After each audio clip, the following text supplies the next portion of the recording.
Hello and welcome to today's live video. I normally record on Instagram and Facebook, and today for some reason Facebook is not cooperating. So I guess we will just record on Instagram today. I'm just going to make sure that I don't have one last opportunity, but for whatever reason, it's being a pain in the buns today. So anyways, we're here on Instagram and we're live. Today we're talking about the one rule, the one thing that I learned that, that we're not taught. We're not taught as, children. We're not taught in school. We're not taught by our peers or our parents. It's one of those things that kind of gets left out until you figure it out on your own. And so because of that, a lot of us are just kind of struggling through and in turn hurting each other and hurting ourselves. So we are going to get into that a little bit more deeply here shortly. Oh, hello, sister. Welcome, Lisa. Thanks for joining live today. You'll probably enjoy this live. So in my program, in the Yoga Therapy to Heal Freedom Formula program, we spend almost a whole module just on the subject of agreements that we make with ourselves, and in turn, agreements that become beliefs that we believe in ourselves. And sometimes those agreements might not be ours, right? So for instance, if somebody told you that you were ugly as a child, and if you choose to take that on as an agreement, as a, yes, I agree with the fact that I'm ugly, then you in turn take on that belief system moving forward, probably for the rest of your life. And vice versa, if somebody tells you that you're gorgeous or beautiful, you choose then when you hear it to either take that on or to not take it on as your own belief. So there's a book by Don Miguel Ruiz, and I might have butchered his name, I'm not sure, but this was one of the books that I read that I was just like, wow, like this is, why are we not taught these rules in school or as part of a family reading or something like that, because he has so much information in there that can make our lives so much simpler. And it's called The 4 Agreements. And so he breaks it all down to these 4 specific agreements that make life simple. They make it so the first one, I won't go into the other ones too much. I'm just going to focus today on one of them that has been coming up a lot. I notice it come up in myself a lot. And so it's one of those things I have to work at changing in how I act in the world. And so with that agreement, we'll chat about here in a couple of minutes. Once you kind of take that on, or even with all of the other yoga therapy practices, this is like one piece of the puzzle. Once we get that well-rounded practice with the yoga therapy, that's when we start to see the transformations happen in our lives.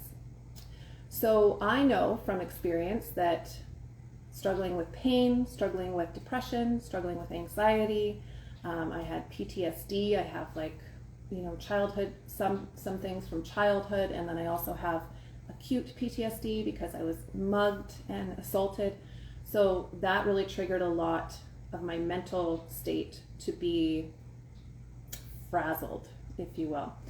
So from my experience, that then turned into pain in the body, physically, and it was chronic. It became worse and worse and worse with time.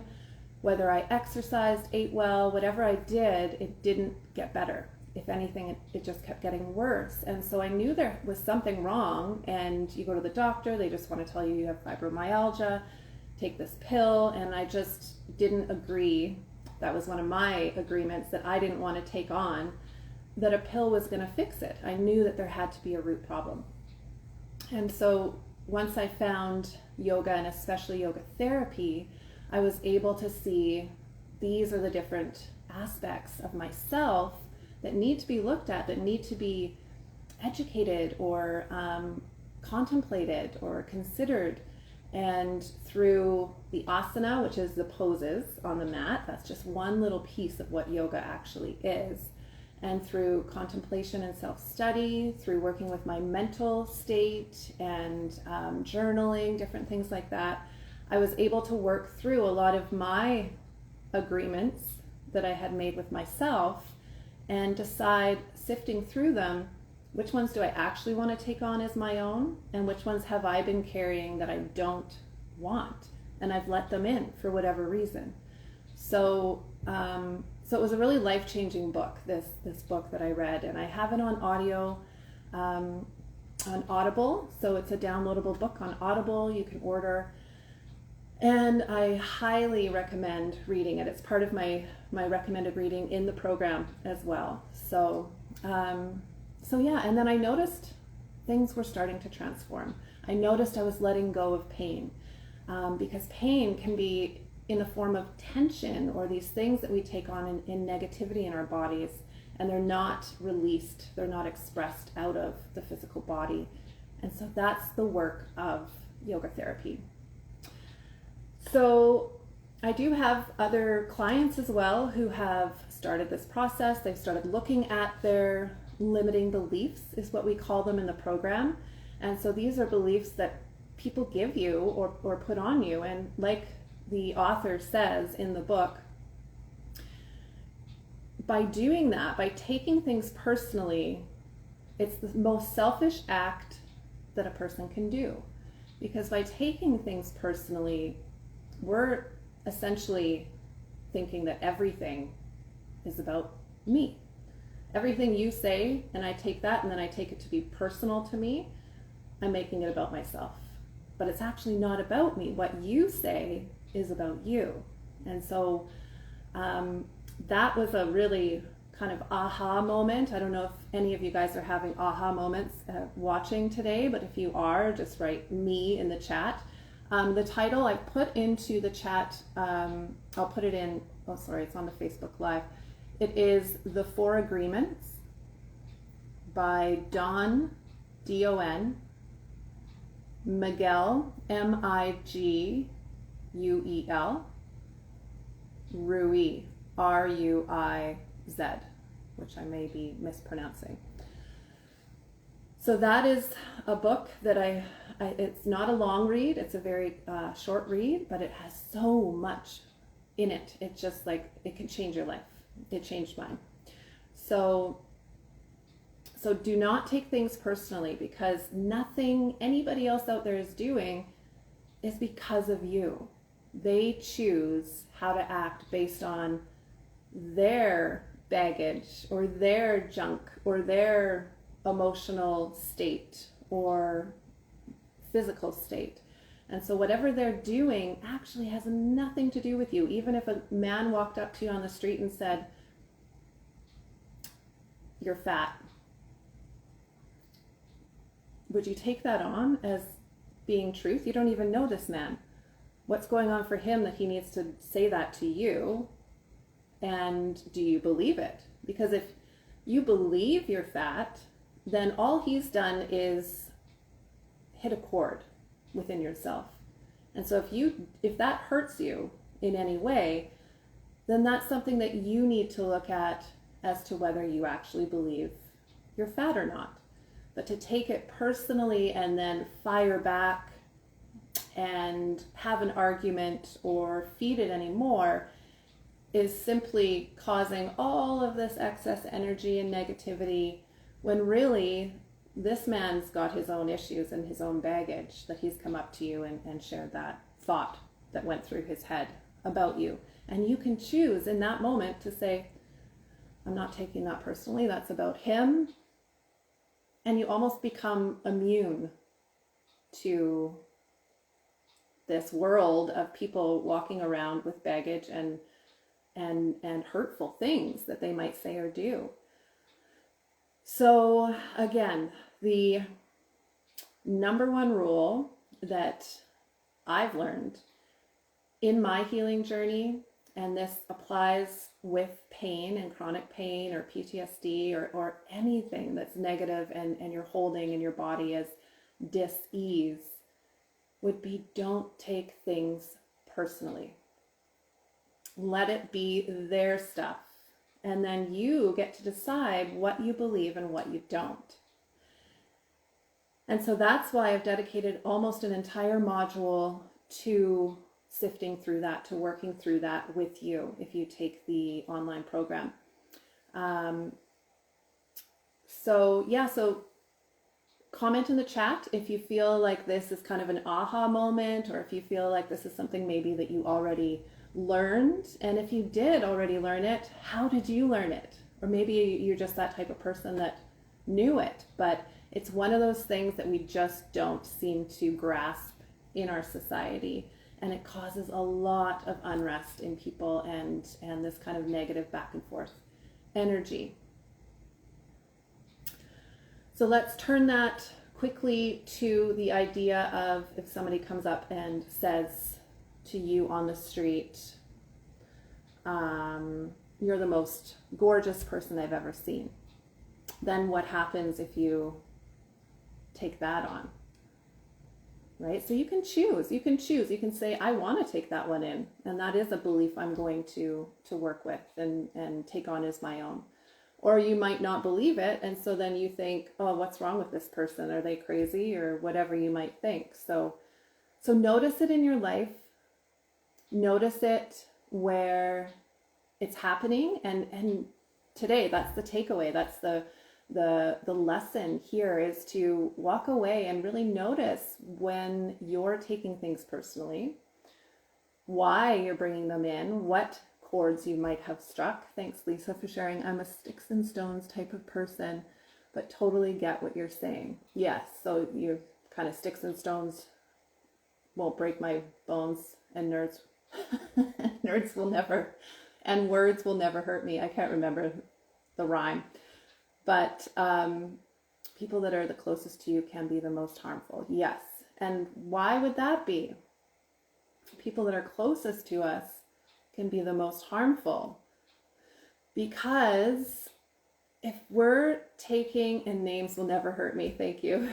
If we're taking on somebody's belief that's close to us, that's negative because of whatever's going on with them, we have to remember that if they're putting out negative, he calls it in the book, there's white magic that you can do with your language, with your words, because words are very impressionable. Words have power, words have energy. They can do serious damage, or they can cause love to happen everywhere. And so if you're using white magic, you'll have a very different environment around you than if you're using black magic. So white magic would be kind, loving words. Black magic would be negative, hurtful, things like that. So if we have somebody that's spewing negative, hurtful things, remembering that that's even just about them, there's fear that comes in. When it's somebody especially that you care about or that's close to you, there's a whole fearful aspect that comes to the surface when you think, oh my gosh, this person has an issue with me. I might lose this person. They're close to me, they mean something to me, and I don't want to lose them. And so you might react in trying not to lose them, but you're reacting to what they're saying that's really not even about you. It's actually their stuff. And so if there was a way for me, how I've chosen to deal with it now is, and it still gets me, there's times where I still definitely feel the sting of something said by somebody else that I know it's not about me. So I have to work through that in that time, in that moment. Sometimes it takes days, sometimes it takes months, sometimes it's quick. But to understand and to affirm to myself, no, this is their stuff. This is all about them. And so instead what I end up doing is asking or sharing how much I love them. without even going into anything that they said that could have been hurtful. Because remembering, I'm not taking that on. I don't believe that about myself. If that's what they believe, they're going through something and that's their stuff. So it's not about me. And if you truly love that person, then just offering your love instead. Love conquers all. Love is the answer, right? So finding that ability at whatever point that is for you to offer the love. Maybe they'll receive it, maybe they won't. But again, don't take that personally. If they don't receive it, that's because they're in a space that they're unable to receive it at that time. And so just kind of, for me, I sit in this space of knowing what I have to give, knowing how much I love, and then offering it, sometimes even telepathically.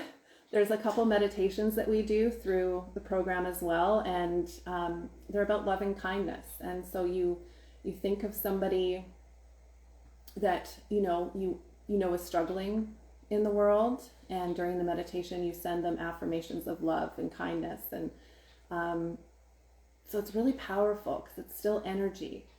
And really that person, what they need, if they're struggling that badly where they're just spewing negativity, they're in a lot of fear. They're in a place of a lot of fear and pain. And so what they need more than anything is compassion, is understanding, is a healthy boundary as well, because they don't have a right to just sit and spew negativity at you, but a boundary that says, I'm here in love if you're ready, when you're ready, and otherwise just telepathically sending them positivity. That's how I handle it, and that's how we work in the program with it, is to really work through these limiting beliefs, deciding on whether you want to take on those 4 agreements, and then practicing with meditation, practicing with your practice, and it's amazing how you start to see your life transform when it's from the white magic that happens within you. Your world starts to appear as white magic as well. So thank you for joining me today. I think my Facebook went live. I don't know, it says I'm live. So it's been very funny today. So I apologize to any Facebook watchers if you've been having any issues, but I'm hoping that I can download this video, add it to my YouTube channel. Go check out my YouTube channel. Treat Yourself Wellness, and like, subscribe, follow, watch any videos that you enjoy. There's lots of free stuff there, and I'm hopefully going to be, my plan is to do at least 1 free YouTube video a week with some therapeutic yoga to help relieve chronic pain. So again, thanks for joining. If there's any last words, please share them now. Otherwise, we will be signing off. I like to keep these fairly short, but you can find the replay on YouTube as well. Oh, we have somebody that just joined. We're just signing off. So if you've missed it, you can go to YouTube, to my Treat Yourself Wellness YouTube channel, and you will be able to see the live replay. Just give me about 10-15 minutes to upload it, and you can see it there, as well as you might be able to see it through old Instagram live videos. Thanks for joining today, Lisa. Glad to have you. And sorry we missed you there, Tree of Trinkets, but we will hopefully catch you next time. I do these every Monday at noon or 2 p.m. So watch for posts on my Monday mindset topics. Love you too, Lisa. Take care. Bye-bye.